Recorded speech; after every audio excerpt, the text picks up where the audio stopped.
ಪರಸ್ಪರ ವಿರುದ್ಧ ದಿಕ್ಕಿನಲ್ಲಿ ಬುಧಚಂದ್ರ ಈ 5 ರಾಶಿಯವರಿಗೆ ಕೈ ಇಟ್ಟಲೆಲ್ಲ ದುಡ್ಡು ಕನಸಲ್ಲೂ ದುಡ್ಡು ಕಾಣಿಸುತ್ತೆ.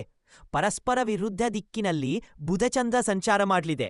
ವಿಶೇಷ ಅಂದರೆ 5 ಗ್ರಹಗಳು ಈಗಾಗಲೇ ವಿರುದ್ಧ ದಿಕ್ಕಿನಲ್ಲಿ ಸಾಗುತ್ತಿರು ನೆರಳು ಗ್ರಹಗಳಾದ ರಾಹುಕೇತುವಿನೊಂದಿಗೆ ಸೇರಿ ಸಂಚಾರ ಮಾಡಲಿವೆ. ಹೌದು, ಫೆಬ್ರವರಿ 3ರಂದು ಚಂದ್ರಗ್ರಹ ಸಿಂಹರಾಶಿಗೆ ಪ್ರವೇಶ ಮಾಡುವುದು. ಸಿಂಹರಾಶಿಯಲ್ಲಿ ಈಗಾಗಲೇ ಕೇತು ಸಂಚಾರ ಮಾಡುತ್ತಿದೆ. ಹೀಗಾಗಿ ಸಿಂಹರಾಶಿಯಲ್ಲಿ ಕೇತು ಚಂದ್ರ ಸಂಯೋಗವಾಗಲಿದ್ದು, ಇನ್ನೂ ಸಿಂಹರಾಶಿಯಿಂದ 7ನೇ ಮನೆಯಲ್ಲಿ ಅಂದರೆ ಕುಂಭರಾಶಿಯಲ್ಲಿ ಈಗಾಗಲೇ ರಾಹು ಸಂಚಾರ ಮಾಡುತ್ತಿದೆ. ಫೆಬ್ರವರಿ 4ರಂದು ಕುಂಭರಾಶಿಗೆ ಬುಧ ಕೂಡ ಪ್ರವೇಶ ಮಾಡುವುದು. ಇದರಿಂದ ಕುಂಭರಾಶಿಯಲ್ಲಿ ರಾಹು ಬುಧನ ಸಂಯೋಗವಾಗಲಿದೆ. ಪರಸ್ಪರ ವಿರುದ್ಧ ದಿಕ್ಕಿನಲ್ಲಿ ಮಿತ್ರಗ್ರಹಗಳಾದ ಚಂದ್ರ ಹಾಗೂ ಬುಧನ ಸಂಚಾರ ಕೆಲ ರಾಶಿಯವರಿಗೆ ಸಾಕಷ್ಟು ಶುಭ ಫಲಗಳನ್ನ ನೀಡಲಿದೆ. ಜ್ಯೋತಿಷ್ಯ ಶಾಸ್ತ್ರದಲ್ಲಿ ಚಂದ್ರನು ಮನಸ್ಸು ಮತ್ತು ಭಾವನೆಗಳ ಕಾರಕನಾದರೆ, ಬುಧನು ಬುದ್ಧಿವಂತಿಕೆ, ವ್ಯಾಪಾರ ಮತ್ತು ಮಾತಿನ ಕಾರಕನಾಗಿದ್ದಾನೆ. ಈ 2 ಗ್ರಹಗಳು ರಾಹುಕೇತು ಇರುವ ರಾಶಿಯಲ್ಲಿ ಅಂದರೆ ಪರಸ್ಪರ ವಿರುದ್ಧ ದಿಕ್ಕಿನಲ್ಲಿ ಸೇರಿದಾಗ ಕುಟುಂಬ, ಹಣಕಾಸು, ವೃತ್ತಿ, ಪ್ರೀತಿ ಮತ್ತು ಹೂಡಿಕೆಯ ಮೇಲೆ ಮಹತ್ತರವಾದ ಪರಿಣಾಮ ಬೀರುತ್ತದೆ. ಜೊತೆಗೆ ಈ ಗ್ರಹಗಳ ಶುಭ ಸ್ಥಾನದಿಂದಾಗಿ ಸಂಪತ್ತು, ಸೌಕರ್ಯ, ಐಷಾರಾಮಿ ಜೀವನ ನೀಡುವ ಯೋಗ ಪ್ರಾಪ್ತಿಯಾಗಲಿದೆ. ಹಾಗಾದರೆ ಈ ಸಮಯದಲ್ಲಿ ಶುಭಫಲ ಪಡೆಯುವ ರಾಶಿಗಳು ಯಾವುವು ಎಂದು ತಿಳಿಯಲು ಈ ವಿಡಿಯೋವನ್ನ ಸಂಪೂರ್ಣವಾಗಿ ನೋಡಿ. ಸಿಂಹರಾಶಿ. ಚಂದ್ರ ಮತ್ತು ಬುಧನ ಸಂಯೋಜನೆಯು ಸಿಂಹರಾಶಿಯವರ ಸಂವಹನ ಕೌಶಲ್ಯವನ್ನು ಹೆಚ್ಚಿಸುತ್ತದೆ. ಕುಟುಂಬ ಸದಸ್ಯರ ನಡುವೆ ಇರುವ ಭಿನ್ನಾಭಿಪ್ರಾಯಗಳನ್ನ ಮಾತಿನ ಮೂಲಕ ಬಗೆಹರಿಸಿಕೊಳ್ಳಲು ಇದು ಒಳ್ಳೆಯ ಸಮಯ. ಸ್ವಂತ ಹುದ್ದೆ ಶುರು ಮಾಡಲು ಸಹೋದರ ಸಹೋದರಿಯ ಬೆಂಬಲ ಸಿಗುತ್ತದೆ. ಹಣಕಾಸಿನ ವಿಚಾರದಲ್ಲಿ ಈ ಸಂಚಾರ ಮಿಶ್ರ ಫಲಗಳನ್ನು ನೀಡುವುದು. ಬುದ್ಧಿವಂತಿಕೆಯಿಂದ ಹಣ ಗಳಿಸುವ ಮಾರ್ಗಗಳು ಗೋಚರಿಸುತ್ತವೆ. ಗಾರ್ಮೆಂಟ್ಸ್, ಏಜೆನ್ಸಿ ಅಥವಾ ಬರವಣಿಗೆಯ ಕ್ಷೇತ್ರದಲ್ಲಿ ಇರುವವರಿಗೆ ಆದಾಯ ಹೆಚ್ಚಬಹುದು. ಆದರೆ ಅನಗತ್ಯ ವಸ್ತುಗಳ ಮೇಲೆ ಹಣ ಖರ್ಚು ಮಾಡುವ ಸಾಧ್ಯತೆ ಇದ್ದು, ಬಜೆಟ್ ಇಲ್ಲದೆ ಖರ್ಚು ಮಾಡುವುದನ್ನು ತಡೆಯುವುದು ಉತ್ತಮ. ವೃತ್ತಿಜೀವನಕ್ಕೆ ಈ ಸಂಚಾರ ಬಹಳ ಅನುಕೂಲಕರವಾಗಿದೆ. ಲೆಕ್ಕಪತ್ರ, ಬ್ಯಾಂಕಿಂಗ್, ಶಿಕ್ಷಕ ವೃತ್ತಿ, ಮಾಧ್ಯಮ ಮತ್ತು ಐಟಿ ಕ್ಷೇತ್ರದಲ್ಲಿರುವವರಿಗೆ ಇದು ಅತ್ಯುತ್ತಮ ಸಮಯ.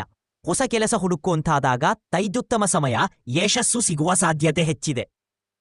ನಿಮ್ಮ ವಿಶ್ಲೇಷಣಾತ್ಮಕ ಸಾಮರ್ಥ್ಯ ಹೆಚ್ಚಾಗುತ್ತದೆ. ಪ್ರೀತಿಯ ವಿಷಯದಲ್ಲಿ ಈ ಸಮಯವು ತುಂಬಾ ಅದ್ಭುತವಾಗಿರುತ್ತದೆ. ಚಂದ್ರನು ಮನಸ್ಸಿನ ಕಾರಕನಾಗಿರುವುದರಿಂದ ಪ್ರೇಮಿಗಳ ನಡುವೆ ಪ್ರೇಮ ಬಲಗೊಳ್ಳುವುದು.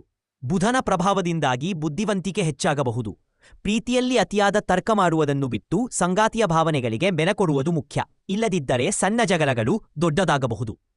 ವೃಷಭ ರಾಶಿ. ಈ ಸಮಯದಲ್ಲಿ ಹೂಡಿಕೆಗೆ ಸಂಬಂಧಿಸಿದಂತೆ ಎಚ್ಚರಿಕೆಯ ನಡೆ ಅಗತ್ಯ. ಷೇರು ಮಾರುಕಟ್ಟೆಯಲ್ಲಿ ತ್ವರಿತ ನಿರ್ಧಾರ ತೆಗೆದುಕೊಳ್ಳಲು ಇದು ಸಹಕಾರಿ. ಆದರೆ ದೀರ್ಘಕಾಲದ ಹೂಡಿಕೆಗೆ ತಜ್ಞ ಸಲಹೆ ಪಡೆಯುವುದು ಉತ್ತಮ. ಆಸ್ತಿ ಖರೀದಿಗೆ ಸಂಬಂಧಿಸಿದ ಕಾಗದ ಪತ್ರಗಳಿಗೆ ಸಹಿ ಹಾಕುವಾಗ ಎಚ್ಚರವಿರಲಿ.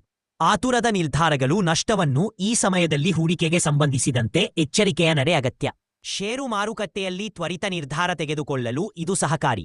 ಆದರೆ ದೀರ್ಘಕಾಲದ ಹೂಡಿಕೆಗೆ ತಜ್ಞ ಸಲಹೆ ಪಡೆಯುವುದು ಉತ್ತಮ. ಆಸ್ತಿ ಖರೀದಿಗೆ ಸಂಬಂಧಿಸಿದ ಕಾಗದ ಪತ್ರಗಳಿಗೆ ಸಹಿ ಹಾಕುವಾಗ ಎಚ್ಚರವಿರಲಿ. ಆತುರದ ನಿರ್ಧಾರಗಳು ನಷ್ಟವನ್ನು ಉಂಟುಮಾಡಬಹುದು. ಹಿಂದೆ ಮಾಡಿದ ಸಾಲಗಳು ತೀರುತ್ತವೆ. ಆರ್ಥಿಕ ಜೀವನ ನೆಮ್ಮದಿಯಿಂದ ಕೂಡಿರಲಿದೆ. ವಿದೇಶದಲ್ಲಿ ವ್ಯವಹಾರ ಮಾಡುವ ಸಾಧ್ಯತೆಗಳೂ ಇವೆ. ನಿರುದ್ಯೋಗಿಗಳಿಗೆ ಉದ್ಯೋಗಾವಕಾಶಗಳು ಮನೆ ಬಾಗಿಲಿಗೆ ಬರಬಹುದು. ಒಟ್ಟಾರೆ ಈ ಸಮಯ ವೃಷಭ ರಾಶಿಯವರಿಗೆ ಹಣಕಾಸಿನ ನೆಮ್ಮದಿಯನ್ನು ನೀಡಲಿದೆ. ಧನುರಾಶಿಯವರಿಗೆ ಬುಧ ಹಾಗೂ ಚಂದ್ರನ ಸ್ಥಾನ ಸಾಕಷ್ಟು ಶುಭಫಲಗಳನ್ನು ನೀಡುವುದು. ದಾಂಪತ್ಯದಲ್ಲಿ ಇದ್ದ ಹಣಕಾಸಿನ ವಿವಾದಗಳು ಕೊನೆಗೊಳ್ಳುತ್ತವೆ. ದುಷ್ಟಟರಿಗೆ ಗುರಿಯಾಗಿದ್ದ ನಿಮ್ಮ ಕುಟುಂಬ ಸದಸ್ಯರು ಬದಲಾಗುವ ಲಕ್ಷಣಗಳು ಇವೆ. ನಿಮ್ಮ ಹಾಗೂ ನಿಮ್ಮ ಕುಟುಂಬದ ಮೇಲೆ ಇದ್ದ ಶತ್ರುಗಳ ಕಾಟ ದೂರವಾಗುವುದು. ನಿಮ್ಮೆಲ್ಲ ಸಮಸ್ಯೆಗಳು ಈ ಸಮಯದಲ್ಲಿ ಕೊನೆಗೊಳ್ಳುತ್ತವೆ. ಆರ್ಥಿಕ ಜೀವನ ನೆಮ್ಮದಿಯಿಂದ ಕೂಡಿರಲಿದೆ. ಸಾಮಾಜಿಕವಾಗಿ, ಆರ್ಥಿಕವಾಗಿ ಈ ಸಮಯದಲ್ಲಿ ಸಾಕಷ್ಟು ಬದಲಾವಣೆಗಳನ್ನು ಕಾಣುವಿರಿ. ಬುಧವಾರದಂದು ವಿಷ್ಣು ಸಹಸ್ರನಾಮ ಪಾರಾಯಣ ಮಾಡಿ ಅಥವಾ ಕೇಳಿ. ಜೊತೆಗೆ ಬುಧನ ಅನುಗ್ರಹಕ್ಕಾಗಿ ಹಸಿರು ಬಣ್ಣದ ಬಟ್ಟೆ ಅಥವಾ ವಸ್ತುಗಳನ್ನು ಬಳಸಿ. ಕುಂಭರಾಶಿ. ಕುಂಭರಾಶಿಯವರಿಗೆ ಬುಧ ಹಾಗೂ ಚಂದ್ರ ಸಂಚಾರ ಅನುಕೂಲಕರ ಫಲಗಳನ್ನು ನೀಡುವುದು. ಹಿಂದೆ ಮಾಡಿದ ತಪ್ಪುಗಳನ್ನು ತಿದ್ದಿಕೊಳ್ಳುವಿರಿ. ನಿಮ್ಮ ಶ್ರಮಕ್ಕೆ ತಕ್ಕಂತೆ ದುಪ್ಪಟ್ಟು ದುಡ್ಡು ಹರಿದು ಬರಲಿದೆ. ಹಿಂದೆ ಮಾಡಿದ ಸಾಲಗಳನ್ನು ತೀರಿಸುವಿರಿ. ದಾಂಪತ್ಯ ಕಲಹ, ಅಪನಂಬಿಕೆ, ಮನಸ್ತಾಪ, ಆರ್ಥಿಕ ಹಿನ್ನಡೆ ಎಲ್ಲವೂ ದೂರವಾಗಿ ಕುಂಭರಾಶಿಯವರಿಗೆ ಬುಧ ಹಾಗೂ ಚಂದ್ರ ಸಂಚಾರ ಅನುಕೂಲಕರ ಫಲಗಳನ್ನು ನೀಡುವುದು. ಹಿಂದೆ ಮಾಡಿದ ತಪ್ಪುಗಳನ್ನು ತಿದ್ದಿಕೊಳ್ಳುವಿರಿ. ನಿಮ್ಮ ಶ್ರಮಕ್ಕೆ ತಕ್ಕಂತೆ ದುಪ್ಪಟ್ಟು ದುಡ್ಡು ಹರಿದು ಬರಲಿದೆ. ಹಿಂದೆ ಮಾಡಿದ ಸಾಲಗಳನ್ನು ತೀರಿಸುವಿರಿ.